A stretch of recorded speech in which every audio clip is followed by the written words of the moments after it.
할렐루야. 사랑하는 방송가족 여러분, 하나님의 은혜와 평강이 늘 충만하시기를 주의 이름으로 축원합니다. 오늘 성령론 18번째 시간을 맞이해서 사도행전 1장을 펼쳤습니다.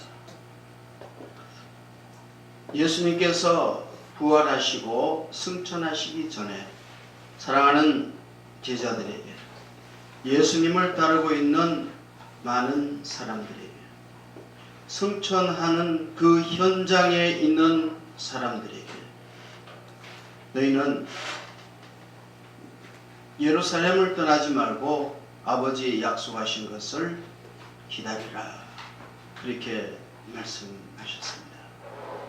아버지 약속하신 것이 무엇이겠습니까?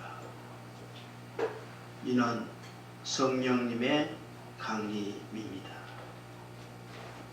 그러면 이 말씀을 들은 예수님을 따르는 사람들 120명이 마가의 다락방에 모였습니다. 120명이라는 숫자가 결코 적지 않은 숫자입니다. 유세비우스라고 하는 그런 역사학자의 이야기를 빌리면은 그 당시에, 예수님 당시에 전 세계 인구가 불과 한 2억 정도밖에 되지 않았다고 합니다. 지금은 얼마입니까? 70억이 넘었다고 모두가 다 말하고 있습니다. 그러면은 인구 비율로 따지면은 최소한 35대 1입니다. 다시 말하면은 120 곱하기 35를 하면은 이 숫자가 약 4,000명에 이르는 그러한 엄청난 숫자입니다.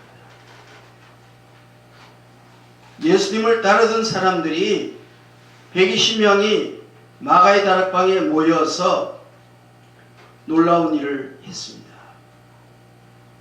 사도행전 1장에 보면은 저들이 한 곳에 모였고 마음이 하나가 되어서 전혀 기도에 힘쓰니라, 그렇게 말씀하고 있습니다. 성령님이 임하면, 성령 강림의 역사가 나타나려고 하면은 첫째는 모여야 합니다. 우리는 요새 모두가 다 바쁩니다. 세상 일에 무척 바빠졌습니다. 그래서 시간이 없다고 말합니다. 주일날 교회 왔던 사람도 오후 예배에는 그 숫자가 절반 이하로 줄어집니다. 또 새벽 기도에는 그 교회 전체 교인이 10분의 1이 나오면은 많이 나온다고 합니다. 3일 기도회, 수요 예배에는 주일날 모였던 사람들의 3분의 1 정도가 모이면은 많이 모인다고 합니다. 이거는 그래도 교회에서 모이는 그런 모습이긴 하지만은 더 큰 문제는 소위 가난한 교인이다. 그래서 나는 예수는 믿지만은 교회는 나가지 않는다. 그걸 대단한 것처럼 그렇게 이야기를 합니다. 물론 그렇게 하는 사람들 나름대로 이유가 있고 사연이 있습니다. 목사에게 상처를 받았습니다. 장로에게 상처를 받았습니다. 권사에게 상처를 받아서 교회에 나가기가 싫어졌습니다. 상처를 준 사람도 문제고 상처를 받은 사람도 문제입니다. 왜? 그걸로 인해서 신앙생활의 가장 중추적인 모습인 교회에 모이지 않기 때문입니다. 초대교회 날 비롯해서 교회가 부흥되는 곳곳마다, 성령의 역사가 강하게 일어나는 곳곳마다 어떤 특징이 있었냐면은 모이기에 힘썼습니다. 히브리서 10장에 보면은 분명하게 말씀하시기를 그날이 가까우면 볼수록 모이기를 피하는 어떤 무리들과 같이 하지 말고 너희는 힘써 모이라고 그렇게 말씀하고 있습니다. 성령의 권능이 임하려고 하면은, 하나님의 나라가 확장되려고 하면은 첫째 모여야만 합니다. 두 번째는 모이고 마음이 하나가 되었다고 합니다. 모이고 나면은 다 모래알처럼 자기 잘났다고 마치 도토리 키재기 하는 것처럼 그렇게 자기 자랑으로 있고 자기 자존심으로 똘똘 뭉쳐져가 있고 자기 의로 그렇게 뭉쳐져 있으면은 결단코 하나 되지를 못합니다. 예수님께서 십자가에 못 박혀 죽으셨습니다. 그 죽으심을 우리는 마음속에 새기어야 합니다. 우리의 혈기, 우리의 고집, 우리의 주장, 또한 우리 영혼 속에 있는 갖가지 엄난한 생각들, 이러한 것들을 다 십자가 아래 못 박아야 합니다. 사도 바울은 정과 욕을 다 십자가 아래 못 박았다고 그렇게 분명하게 말씀하고 있습니다. 그래야만이 하나가 됩니다. 초대교회 이 마가의 다락방에 모인 공동체는 그 사람 숫자가 120명이 되었는데도 마음이 하나가 되었다고 말씀하고 있습니다. 마음이 하나가 되었다. 이것은 분열되지 않는 모습입니다. 나누어지지 않은 모습입니다. 분열이라는 것은 그리스도의 몸된 교회를 짓는 것입니다. 한국 교회를 비롯해서 전 세계 교회가 분열되고 난 이후에 일어난 일은 그 시대의 역사를 갖다가 바꾸어버린 그런 엄청난 일들이 있었습니다. 사랑하는 여러분, 한국 교회는 분열의 아픔의 역사가 있습니다. 그 분열의 아픔의 역사 가운데 한 가지 예를 들어서 이야기한다고 하면은 1959년도에 대한예수교 장로회 통합과 합동, 그 전에는 다 하나였습니다. 그러나 1959년도에 나누어졌습니다. 겉으로 보기에는 WCC의 문제라고 그렇게 이야기를 합니다. 그러나 속 사정을 보면은 교권 싸움이었습니다. 그 교권 싸움이 서로가 높은 자리 차지하려고 하다가 그렇게 찢어졌습니다. 통합과 합동이 나누어져 가지고 서로가 미워했습니다. 서로가 정죄했습니다. 그 결과가 무엇입니까? 분열이 되고 난 그 다음에 1960년도에 4.19 혁명이 일어났습니다. 또 그 다음 1961년도에 5.16 혁명이 일어났습니다. 이것은 정치의 놀라운 변혁을 일으켰습니다. 겉으로 보기에는 민주주의를 이야기하였지만 결과적으로 그 민주를 주장하던 사람들이 머리를 못서가게 할 만큼 군사 정권이 들어서서 오랫동안 이 나라를 통치해 왔습니다. 그 근원이 어디에 있느냐? 예수 믿는 사람들, 특히 목사들은 깊이 생각해야 되는 것이 한국교회가 분열된 그 결과라고 그렇게 통탄하며 회개하는 역사를 가져야만 합니다. 통합이 잘했다, 합동이 잘했다 그렇게 말하기 전에 하나님 앞에서 그리스도의 몸된 교회를 분열을 시켰다, 한 마음이 되지 못했다, 이것을 회개해야 된다는 말씀입니다.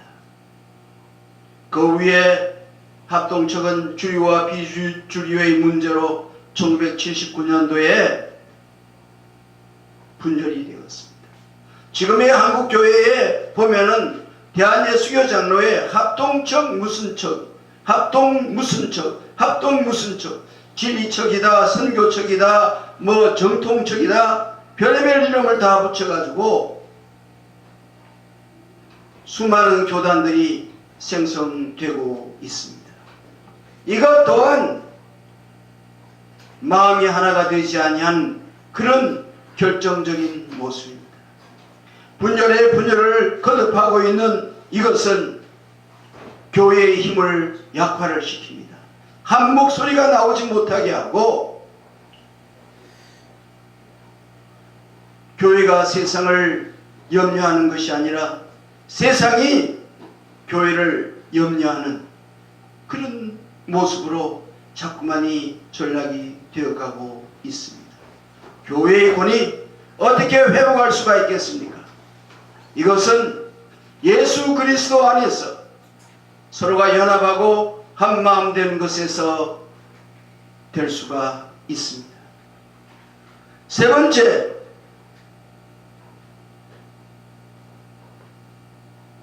마가의 다락방에 모인 그 120문도들은 그냥 있지 않았습니다. 하나님 앞에 울부짖으며 기도했습니다. 이 기도에는 물론 철저하게 회개하는 기도가 있었을 것입니다. 저들이 예수님의 십자가 밑에서 끝까지 잊지를 못하고 다 도망가 버렸던 그 죄를 회개했을 것입니다. 특히 베드로 같은 경우에는 예수님을 3번이나 모른다고 부인하며 심지어는 여종의 저주까지 한, 예수를 저주까지 한 그러한 일에 대해서 깊은 회개가 있었을 것입니다. 사랑하는 여러분, 한국교회는 곳곳에서 회개의 운동이 일어나고 있다고 합니다. 그것은 참으로 감사한 이야기입니다. 우리가 무엇을 회개해야 되겠습니까? 하나님 앞에서 영적으로 가늠한 죄를 회개해야만 합니다. 영적으로 가늠한 죄는 어떤 모습입니까? 1937년 평양 서문박 교회에서 신사참배를 결정한 것도 영적 간음입니다. 2013년 WCC를 부산대회를 열게 되어서 동성애 문제나 다정교 문제나 또한 천주교와의 문제나 신앙 직제 일치 운동을 해온 것들, 우리의 믿음의 선조들을 갖다가 다시금 십자가에 못 박는 것 같은 그러한 엄청난 일을 하고도 뻔뻔하게 회개하지 않고 있는 그 사실은 정말 놀랄 일입니다. 2013년 11월에 부산 백스코에서 WCC 세계대회를 열고 난 이후에 불과 5개월 후에 2014년 4월에 우리가 잘 알고 있는 어린 학생들이 제주도 수학여행 가다가 세월호 배를 타고 가다가 저들이 죽임을 당하는 엄청난 사건이 일어났습니다. 그러한 사건은 하나님의 경고였고 하나님께서 한국교회를 향하여서 철저하게 회개하라고 하는 징표로 보여주신 것임에도 불구하고 회개하지 않고 오히려 인권이니 뭐니 하면서 더 하나님의 교회를 훼손하고 있는 그런 악한 행위들을 아직도 회개하지 않고 있는 그러한 사실에 대해서 우리는 다시금 깊이 깨닫고 하나님 앞에 무릎 꿇을 줄 아는, 철저하게 회개할 줄 아는 그러한 역사가 있어야 될 것입니다. 동성애가 올해는 전주에서도 열리고 대구에서도 열리고 서울에서도 열리고 또 부산에서도 열리고 곳곳에서 열린다고 합니다. 동성애가 이렇게 한국에 창궐하게 되면은 소돔과 고모라 성과 같이 창궐하게 되면은 하나님은 그냥 묵과하지 않을 것입니다. 왜 묵과하지 않겠습니까? 대한민국 어떤 나라입니까? 우리가 잘 아는 대로 재헌국회에서 이승만 대통령이 이윤영 목사님에게 기도하게 했습니다. 그때에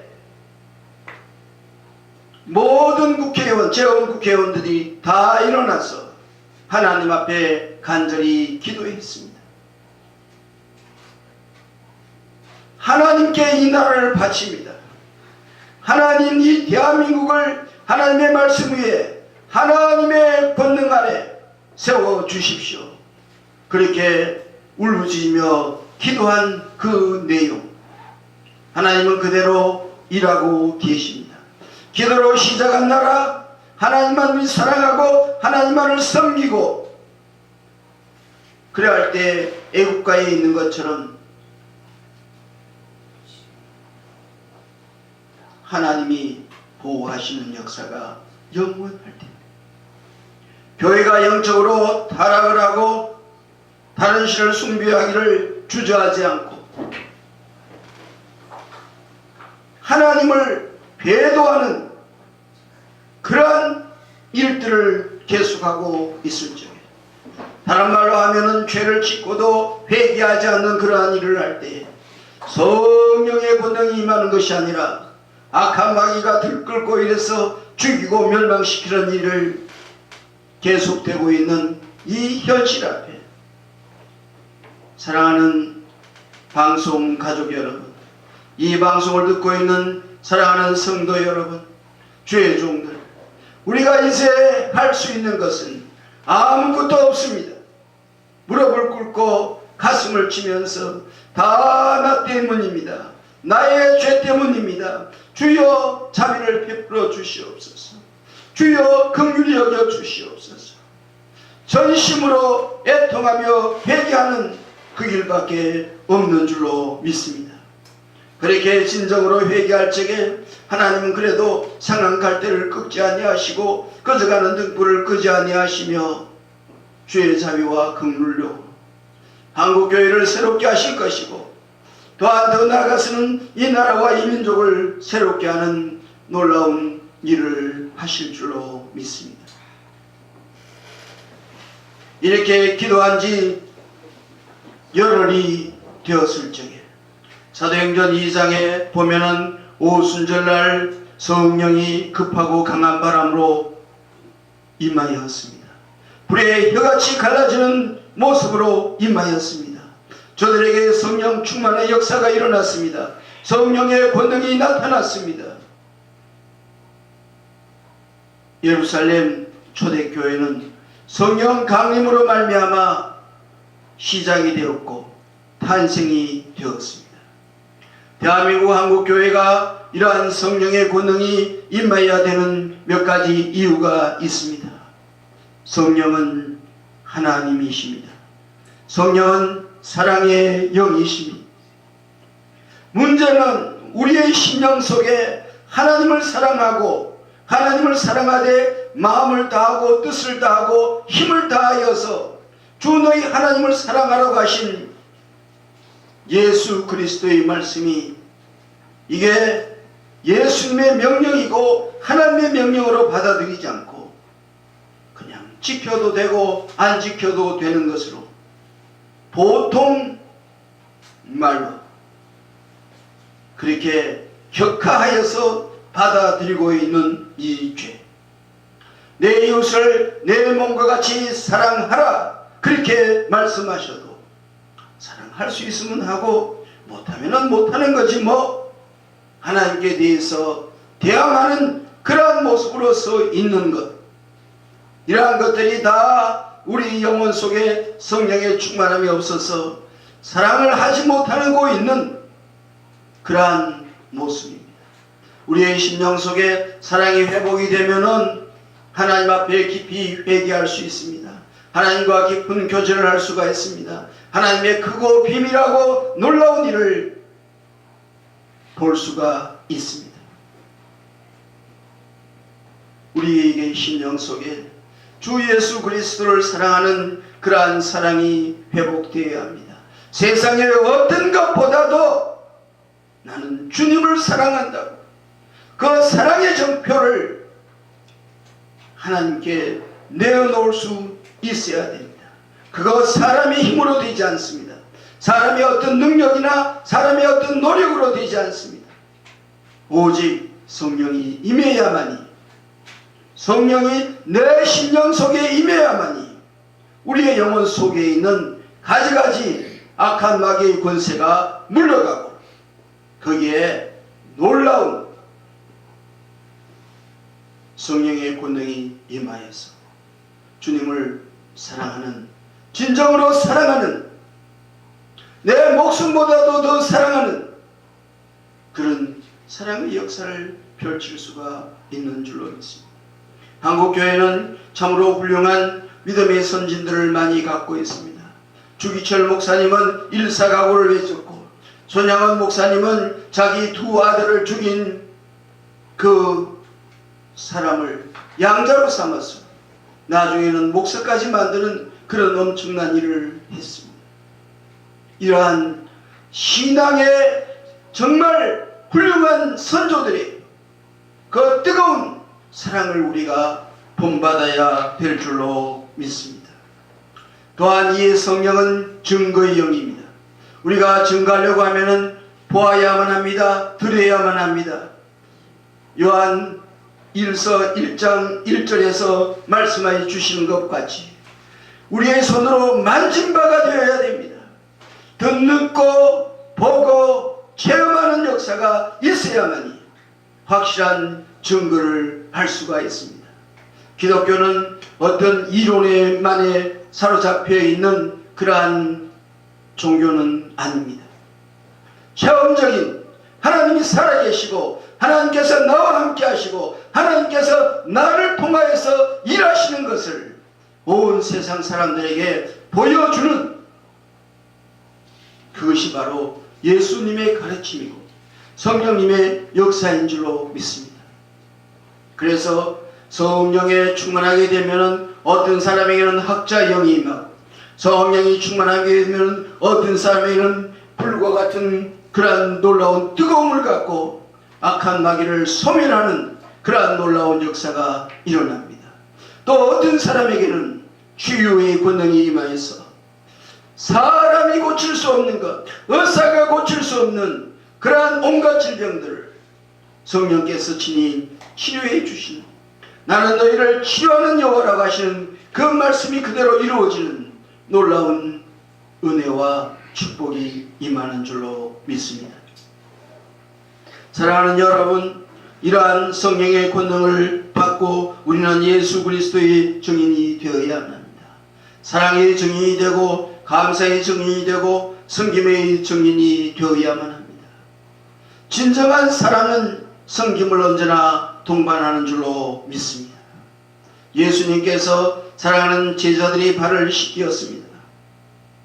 그렇게 섬김의 역사가 세상을 바꾸고 있습니다. 여러분, 섬김 받기를 원하십니까? 그것은 하나님의 뜻이 아닙니다. 섬기는 사람이 되십시오. 어떤 모양으로든지 사랑으로 섬기는 역사를 감당할 적에 하나님은 여러분과 함께 하시고 하나님의 놀라운 권능이 나타나는 줄로 믿습니다. 사도행전 1장 8절 오직 성령이 너희에게 임하시면 너희가 권능을 받고 예루살렘과 온 유대와 사마리아와 땅끝까지 이르러 네 증인이 되리라는 이 말씀을 사랑하는 여러분들에게 선물로 드리고 더 깊은 묵상과 더 깊은 은혜가 사랑하는 여러분들에게 언제나 충만하게 임하기를 주 예수 그리스도의 이름으로 축원합니다. 아멘.